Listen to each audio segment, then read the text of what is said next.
YouTube నుండి వచ్చే payments కోసం యాడ్సెన్స్ లో మన father, mother, sister, friend bank account ఇవ్వచ్చా అని చెప్పేసి చాలా మంది అడుగుతున్నారు. సో దీనికి నేను చెప్పే ఆన్సర్ ఏంటంటే ఇవ్వచ్చు అనమాట. మీ యాడ్సెన్స్ లో మీ ఫాదర్ది, మదర్ది, ఫ్రెండ్స్ది ఎవరిదన్నా ఇవ్వచ్చు. కానీ మనం ఎవరి డీటెయిల్స్ అయితే ఇస్తున్నామో యాడ్ పేమెంట్ దగ్గర వాళ్ళ డీటెయిల్స్ అనేది కరెక్ట్ గా ఇవ్వాలి. ఫర్ ఎగ్జాంపుల్ నేను నా యాడ్సెన్స్ లో మా ఫాదర్ బ్యాంక్ అకౌంట్ ఇస్తుంటే వాళ్ళ పాస్బుక్ లో పేరు ఎట్లాగుందో సేమ్ అలాగే ఇవ్వాలి. Shift code, IFC code, bank account number, details correct గా ఇవ్వాలి. ఇంకొకటి ఏంటంటే యాడ్సెన్స్ లో ఐడి వెరిఫికేషన్ నా పేరు మీద జరిగింది, పిన్ వెరిఫికేషన్ జరిగింది, ట్యాక్స్ ఇన్ఫర్మేషన్ లో నా పేరు ఇచ్చాను. కానీ బ్యాంక్ అకౌంట్ అనేది మా ఫాదర్ ఇస్తున్నాను. అలా ఇచ్చిన నో ప్రాబ్లం అనమాట. చాలా మంది ఇట్లా నన్ను అడుగుతున్నారు.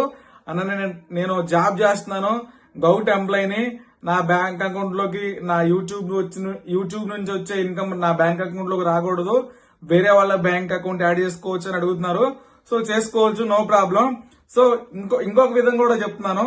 ఇప్పుడు మీ యాడ్సెన్స్ లో మీ ఫాదర్ ది బ్యాంక్ అకౌంట్ ఇచ్చారు, మీ ఫాదర్ కి యూట్యూబ్ ఛానల్ ఉంది, మానిటైజేషన్ అయింది, మీ ఫాదర్ బ్యాంక్ అకౌంట్ కూడా మీ ఫాదర్ యూట్యూబ్ ఛానల్ లింక్ చేసుకున్నాడు. సో ఇప్పుడు ఏం జరిగింది, మీ యూట్యూబ్ ఛానల్ కి మీ ఫాదర్ బ్యాంక్ అకౌంట్ ఇచ్చారు, మీ ఫాదర్ యూట్యూబ్ ఛానల్ కి కూడా మీ ఫాదర్ ఇచ్చారు బ్యాంక్ అకౌంట్. సో ఇలాంటి టైంలో కూడా అంత పెద్ద ప్రాబ్లం అయితే రాదు. సో రెండు అకౌంట్లకి పేమెంట్ వస్తుంది. అంటే మీ యూట్యూబ్ నుండి వచ్చే డాలర్స్ అనేది మీ ఫాదర్ బ్యాంక్ అకౌంట్ లోకి వెళ్తాయి, మీ ఫాదర్ యూట్యూబ్ ఛానల్ నుంచి వచ్చే పేమెంట్ కూడా మీ ఫాదర్ బ్యాంక్ అకౌంట్ లోకి వెళ్ళింది. సో ప్రాబ్లం అయితే రాదు. సో మీరు అడిగిన అన్ని క్వశ్చన్స్ కి ఆన్సర్ ఇచ్చా అనుకుంటున్నాను. మనకి పేమెంట్ ఎలా వస్తుంది అంటే వైర్ ట్రాన్స్ఫర్ అయింది. అంటే డాలర్స్ అనేది, యుఎస్ డాలర్స్ అనేది ఇండియన్ రూపీస్ గా కన్వర్ట్ అయ్యి మన బ్యాంక్ అకౌంట్ లోకి వస్తాయి. ఎవ్రీ మంత్ $100 అయితే $100 అయిన వాళ్ళకి మాత్రమే బ్యాంక్ అకౌంట్ లోకి పేమెంట్ వస్తుంది. సో $100 అవ్వాలి.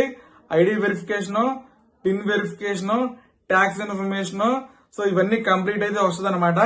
నేను ఫైనల్ గా చెప్పేది ఏంటంటే ఎవరి బ్యాంక్ అకౌంట్ అయినా మన యాడ్సెన్స్ లో ఇవ్వచ్చు. సో వాళ్ళకి పేమెంట్ వస్తుంది, ఎలాంటి భయపడాల్సిన అవసరం లేదు. సో ఆ కాపీరైట్లు రాకుండా యూట్యూబ్ ఛానల్ ని ప్రొటెక్ట్ చేసుకుంటూ మంచిగా ఎర్నింగ్స్ చేసుకోవచ్చు అనమాట.